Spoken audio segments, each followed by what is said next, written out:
มีแนวมาผ่านห่วงหน้า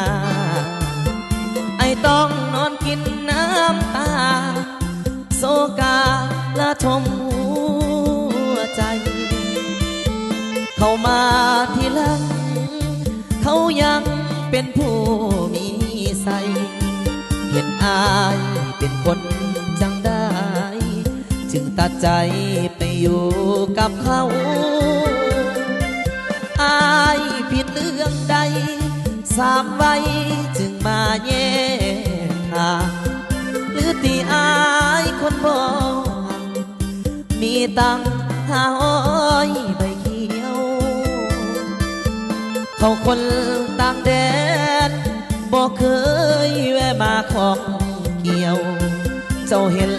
เขาเพียงเทื่อเดียว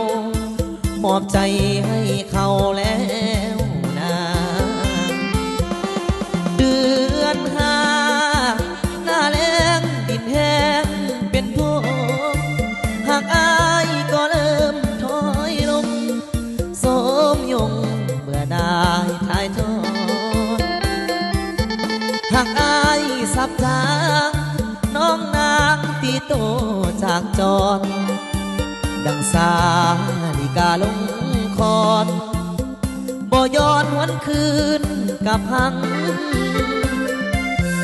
สิได้อยู่แล้วแต่มีแนวมาผ่านขวางหน้าหมดสิ้นแล้ววาสนาสาตาคนที่ผิดหวังซ้ำใจเหลือเกินกำแพงเงินนั้นมาปิดทางขายหน้าแล้วมาเสียนางสิ้นหวังบ่ได้จากแนว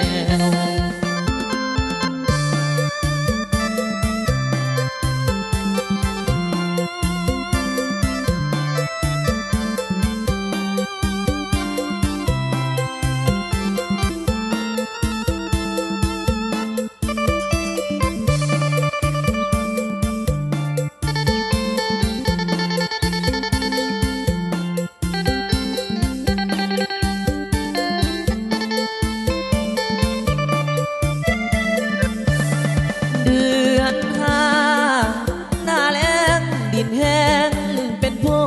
งหากอายก็เริ่มถอยลงโสมยงเบื่อได้ทายทอดหากอายสับจางน้องนางตีโตจากจร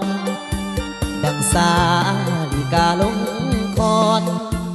บ่ย้อนหวนคืนกับพังสิได้อยู่แล้วแต่มีแนวมาผ่านขวางหน้าหมดสิ้นแล้ววาสนาสาตาคนที่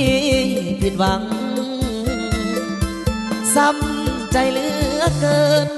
กำแพงเงินนั้นมาปิดทางขายหน้าแล้วยังเสียนางสิ้นหวังบ่ได้จากแน